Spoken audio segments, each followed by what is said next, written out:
un peu ci Jeux olympiques yi nga xam moom la ñuy déroulé il y a des Sénégalais qui disent que suñu participation duñ wax mitigé mais dañuy sax flop la ban réponse nga ñuy indil yow mi nga xam da nga bokk ci tutelle bi. d'abord gis nga il faudrait que ñu delloo njukkal l'État du Sénégal ak le comité national olympique sportif sénégalais ñu delloo leen njukkal ba pare parce que delloo leen njukkal mooy ñi ngi mettre les athlètes dans d'excellentes conditions bon léegi tey moyens yi am tey su fekkoon ay ñoom les anciens athlètes à l'époque ñoom Ami Mbacké Thiam ñoom peut-être ñoom Babacar Niang ñoom Moussa Fall ak ñeneen ñu ma mën a lim ay Khalifa Diouf ay Ñoxor Jong ay Ambroise Sarr kon ñoo ñëpp ils seraient sur le podium un podium olympique à l'époque moyens yi amu fi woon mais tey aussi il faut ñu reconnaître que amuñu ay athlètes yu am ay de dimension mondiale mais n'empêche le comité olympique et l'État du Sénégal ont encadré ces athlètes-là les ont mis dans d'excellentes conditions maintenant ñun athlètes yi léegi lan la ñu war a def dañoo war a am un bon programme olympique xam nga bon programme olympique mooy lan. mooy parce que soo xoolee athlètes yi demoon Beijing demuñu Rio demuñu Londres 2012 ñi demoon Londres 2012 demuñu Rio 2016. éternel recommence la. ñu dem Rio 2016 kenn moo ci ñëw muy Boris Lokoné kayak Adama Diatta def na 3 olympiades cette année-ci Adama Diatta demoon na Beijing demoon na Londres ñëwul Rio mais ñëwaat na bii. Normalement sax dañ ko gagné tey premier tour mais il est en kii de repêchage parce que ki ko gagné moo dem final donc xam nga bu ko ki la gagné bu demee final da ngay def dañ lay jël repêchage mun na am dans le tableau des médailles mun na nekk repêchage bi am médaille yàlla na ko yàlla jox au moins ñu xam ne lii du kii parce que il faudrait que sunu athlètes yi demoon muy Ndeye Binta Diong muy Ibrahima Diaw muy Boris muy Boutienne muy Steven di Louis ñoo ñëpp il faudrait que ñu encadrer leen mais l'encadrement aussi il faudrait qu'au Sénégal qu'on mette sur pied un centre de haute performance. Ce qui manque un peu dans ce pays. Mais le centre de haute performance aussi il faut aller chercher de grands entraîneurs ça buñ ci réeré suñu mbir nekk professeur de PS taxul nga mën a entraîner parce que c'est pas parce que tu es professeur de PS que tu es entraîneur de haut niveau c'est pas aussi parce que tu es entraîneur que tu peux entraîner les hauts niveaux parce que bi ngay entraîner xale munoo yóbbu athlète bi ba mu am benn niveau de performance nga bëgg ko yoraat munoo c'est pas possible parce que xam nga parce que tu ne vis pas les réalités du haut niveau de la haute performance. Mali yi du ñu benn. dama la jox exemple tey am nañu benn nageur il a été plusieurs fois champion d'Afrique Malick Fall c'est un très grand nageur. oui. Aujourd'hui indiwaat nañ ko fii pour mu ñëw nekk le directeur l'entraîneur xawma le directeur technique du centre international de natation qui est créé ici au niveau de la piscine olympique par la fédération internationale de natation. Mais Malick Fall mais nañ ko toppatool bourse mu dem États-Unis dem Australie xool foofu nageurs yi nan la ñuy def pour gagner gis nga même les Chinois dañuy yóbbu seen nageurs yi en Australie même les Japonais dañuy yóbbu seen nageurs yi en Australie et au Japon pour ñu xool. il faut aller chercher pour aller chercher la connaissance mais la performance.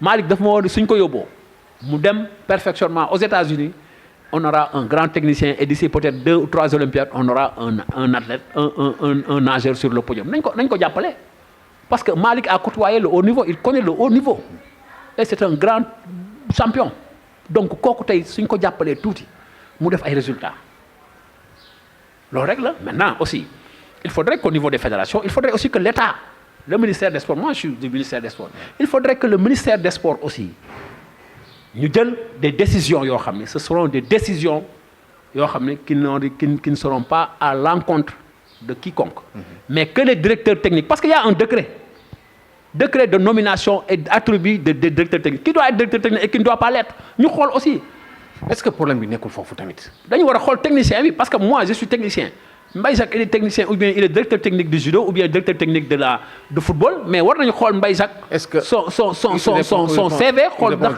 il remplit les critères pour être directeur technique d'une fédération. mais Mbaye Jacques est-ce que yow tegoo baaraam fi nga xam ne mooy le principal mais problème c'est là où ça pose problème des fois moi je suis président de fédération je prends Ablaye comme parce que Ablaye am na technicité rek ma nommé ko directeur technique mais sur quelle base ça c'est l'État qui doit refuser ça parce qu'il y a un décret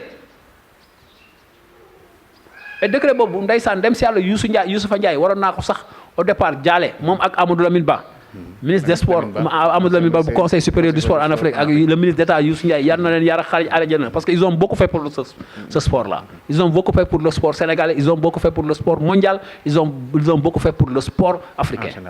waaw. ma yeggali. Donc loolu du flop ci athlètes yi parce que athlètes yi dem yëpp. cette année ci ay xale lañu. ay 26 ans la ñu am 27 ans 28 ans. Donc on va à Paris en 2003. Ces athlètes là il faut les mettre dans des conditions de performance. Par exemple éviter surtout l'éternel non xool par exemple j'ai l'impression. su fekkee ñu amuñu centre de haute performance. ñu xool en France et dans les autres pays ñu xool dans le cadre de la coopération. nan lañ leen placer oui nan lañ leen di placer foofu ak di leen di jox ay bourses. di leen jàppale. wala au moins yenn athlètes yi nga xam ne par exemple qu'est-ce qui empêche à l'État du Sénégal de dire à Diaba tu as un centre de perfectionnement ici d'athlètes. ñu jox Diaba par exemple 5 ou 6 athlètes jox ko 5 góor 5 jigéen ne ko Diaba par exemple dinañ la jox 100 millions mais avec des indicateurs de performance chaque 3 mois war nga ñu présenter la fiche de performance des athlètes. Mais Diaba c'est un technicien c'est un athlète mais c'est un technicien de haut niveau. su boobaa Diaba dina xam li war ci athlètes yi nan lañ leen di progresser. Parce que noonu la ñuy def. Mais si on n'a pas un centre de performance on ne peut jamais prétendre parce que Diaba quand il devenait médaillé olympique il était parmi les 5e mondiaux les 5 meilleurs mondiaux. Et Diaba à Los Angeles il était 5e. Et c'est là qu'il a compris que lui il doit monter sur un podium il va se battre pour monter sur un podium. Il le pouvait. Et puis di participer ci au meeting. Par exemple tamit c'est important. Aujourd'hui moi par exemple aujourd'hui je suis persuadé que il y a 2 disciplines yoo xam ne qui peuvent nous valoir de grandes satisfactions. C'est le taekwondo et le karaté. Si vraiment on prend toutes les dispositions pour ces comment dirais-je pour ces disciplines-là. Ces disciplines-là pourront nous donner parce qu'on a de très très bons tireurs sur cette discipline-là. L'athlétisme aussi, il y a un garçon Jean-Louis qui est dans le centre africain de développement que dirige El Hadj Amadou Diaba. Ce garçon-là en 2024, il était hier il est classé 7e. C'est sa première Olympiade, mais je suis persuadé, je suis sûr que il peut beaucoup nous apporter. Un Ibrahima Diaw qui fait partie aujourd'hui des meilleurs mondiaux en tennis de table, il a préféré venir compétir sous les couleurs. Il est aujourd'hui dans le centre de perfectionnement de haut niveau de Copenhague au Danemark. Ce garçon-là aussi, il faudrait l'encadrer, continuer à le suivre. Boris, comprends nga? Boris qui fait du canoë-kayak. Et il y a d'autres athlètes qui peuvent nous valoir des satisfactions. Même je pense qu'aujourd'hui, ce que nous devons faire, l'État du Sénégal, comme le Comité national olympique sportif sénégalais, doit faire au moins ce qu'on appelle une mission de prospection, voir aujourd'hui quels sont les athlètes ou bien les sportifs ou bien susceptibles de pouvoir défendre les couleurs et qui sont éparpillés un peu partout dans le monde. Nga recenser leen nga xool seen performance nga xool ñenn ñi s'il le faut nga regrouper leen au cours d'un rendez-vous d'une grande réunion à Paris yaa xam en Allemagne aux États-Unis nga regrouper leen discuter ak ñoom ceux qui sont enclins à venir. Mais nga mettre leen dans des conditions de performance. C'est comme ça.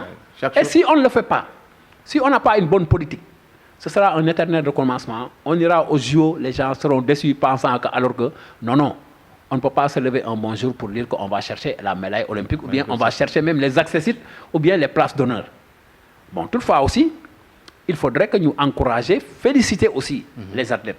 Parce que quoi qu'on puisse dire, les athlètes se sont défendus, ils ont représenté dignement le Sénégal. Mbédiak, on va terminer un peu par la lutte. Fan yi gis nga amoon ay combat yu am solo. yu ñu waroon am. Covid bi tax ñu renvoyé ko. impacté na lutte bi. mbër yi impacté wu nañu. amateurs yi impacté wu nañ ci. surtout li nga xam ne ñooy Gaston et autres. yéen tutelle bi est-ce que ban jàng ngeen ci am ban xalaat ngeen ci am est-ce que vous avez préparé quelque chose pour loolu. Je voudrais d'abord apporter peut-être une précision ou bien un rectificatif ou bien une petite explication pour dire que le ministère des Sports n'a pas pouvoir au moins de suspendre une activité sportive parce que ça c'est du ressort du ministère de l'Intérieur. Gis ngeen li ñu demee sax ñoom c'est le gouverneur qui représente le ministère de l'Intérieur qui a pris la décision. Mais aussi il faut voir que le CNG aussi a manqué d'expérience. On est en pleine pandémie. Il faut aujourd'hui au moins que les gens puissent avoir un passeport mais j'ai l'impression que commencé nañu ko parce que. waaw mais dafa yéex dafa tardé. ok d'accord. Parce que vous allez vers Ils un n'ont pas combat. été proactifs. Non, vous allez vers un combat de lutte. Vous savez qu'aujourd'hui, il y a une pandémie. Mais appelez toutes les parties prenantes, vous leur dites, écoutez, il y a une pandémie. Aujourd'hui, va falloir que les lutteurs comprennent, se vaccinent, que les gens se vaccinent, que tout ce qui entoure les lutteurs, que tout ce qui bichonne les lutteurs se vaccinent. Mais en dehors de ça aussi, il vous faut rapidement votre kit de vaccination, votre carnet. Maintenant, ça va donner des garanties. Et on dira aussi que dans ce stade-là, pour avoir accès au stade, il nous faudra un nombre bien limité, mais aussi avec la présentation d'un carnet de vaccination qui donnera accès. Mais c'est comme ça. J'ai l'impression qu'ils ont passé même pas tardivement. Non, tardivement, parce que c'est l'inexpérience. Parce que l'inexpérience doit servir pour eux. Parce que le football a joué, le basket a joué, pourtant, il n'y a pas eu de problème. Parce qu'il y a eu un protocole sanitaire qui a été respecté, mais à la lutte, il n'y a pas eu de protocole sanitaire. C'est là où le bas blesse. Est-ce que le tout pour que Alioune Sarr dem? Non, c'est-à-dire que le président... Parce que l'expérience bi nga xamné yag fi da koy am. Est-ce que du lool moy revenir? Parce que ñi non, c'est-à-dire que xam nga tay Lamine. Lepp loy tamali ding ci mësa def erreur té erreur bobu daf lay jariñ ëlëk. Ouais, c'est ça. Gis nga dans la vie, l'expérience c'est la somme des erreurs. Gis nga dans la vie. Dans la vie. Gis nga la vie est faite d'obstacles et les obstacles sont faits pour être contournés et surmontés. Parce que chaque jour nga dajé wala nga jankonté ak jafé-jafé mais da ngay xol nan ngay comprendre lijeenté wala nan ngay contourner wala nan ngay surmonter jafé-jafé yoy parce que lool moy aduna. Parce que aduna chaque jour lool la. Mais bu fekké ni par exemple yow da ngay am jafé-jafé rek tu ne réfléchis plus nga taxaw au pic. Non. Mais juumte wala peut-être expérience lo tamali ñun suñu métier lañ ciy def des fois ay erreur da ngay am sax expérience def erreur. Mais ci erreur bobu daf lay jariñ ëlëk pour nga xalaataat ci génn ci lamb ji ñoom peut-être CNG erreur bobu lañ def ils n'ont pas été actifs, ils ont été réactifs. Alors c'était trop tard parce que vous ne pouvez pas avoir trois grands combats en l'espace de 3 ou 4 jours, le 30, le 1er avec le 6, comme le 7, alors que ça c'est un réflexe. Le réflexe voudrait que rapidement vous dites, écoutez, on a 3 grandes affiches qui tiennent en haleine le peuple sénégalais. Qu'est-ce qu'il faut faire? Quelles sont les stratégies? Tu étudies toutes les éventualités. Et en fonction de l'étude de toutes les éventualités, tu sors des solutions. Mais nit loolu lay jëriñ lan laa la wax léegi nee naa la le cerveau c'est quoi? C'est le 7e continent. Oui. Il y a ce qu'on appelle le système vago. Ça te permet de réfléchir. Parce que vago c'est quoi? C'est ce qui est visuel, comprendre, ce qui est auditif, ce qui est kinesthétique, comprendre, ce qui est auditif et quoi? Ce qui est quoi? Le goût, c'est gustatif. C'est simple. C'est simple. Oui, il faut toujours avoir comprendre. Il faut avoir toujours le réflexe vague. Chose qui a un peu manqué, le monde. Tu as la visualité, tu as l'auditif, tu as le kinésistique, comprendre. Tu as quoi? Tu as l'auditif, tu as le gustatif. Donc kay xalat diko def diko xentu comprendre diko lepp parce que lool moy aduna. Cerveau moy 7e continent. Bu fekkee ni cerveau 7e continent mënatul xalaat mënatul dara yow vraiment c'est un problème. C'est un problème. OK, merci Mbaye. Vraiment bi fi ñëwee jàngat bi machallah jëlee nañ fi xam-xam jëlee nañ fi li nga xam ne lënt la woon yu bëri leer na. Nous ne pourrons que vous remercier. Déjà encore une fois maa ngi lay remercier ñun Dak Médina yëpp ñu ngi lay remercier le fait que nga recevoir ñu sa kër nangu échanger ak ñun te li ñu fi jëlee yëpp xam-xam la. Merci encore une fois jërëjëf yal na yàlla fayal ñu la. waaw jërëjëf maa ngi leen di gërëm di leen sant di leen delloo njukkal encore di leen ñaanal aussi seen Dak Médina bi parce que gis nañ ne depuis bi ngeen ko créé ba léegi dafa sax créé déclic à la Médina parce que léegi nit ñi ngi xool lu ñuy def ak lu ñuy wax ak lu ñuy jëfal lépp parce que loolu yëpp naissance su Dak Médina moo ko indi parce que bu njëkk nit ki daan wax lu ko neex def lu ko neex mais léegi loolu kenn mënu ko def ci Médina te loo leen gis mu nëbbatu ci Médina ngeen génnee ko te amu leen ci xaar ma yàlla amu leen parti pris amu leen fooy li jël position parce que vous faites ce qu'on appelle une information responsable. Information responsable mooy lan mooy une information équilibrée juste et vraie di aussi jéggalu tous les internautes de Dak Médina di jéggalu ñëpp su fekkee ni wax ji xaw na ñagas wala dëgër na aussi maa ngi jéggalu parce que xëy na sama nature wax la mais du pour sakke kenn du pour aussi xarañ kenn wala xas kenn wala yooyu parce que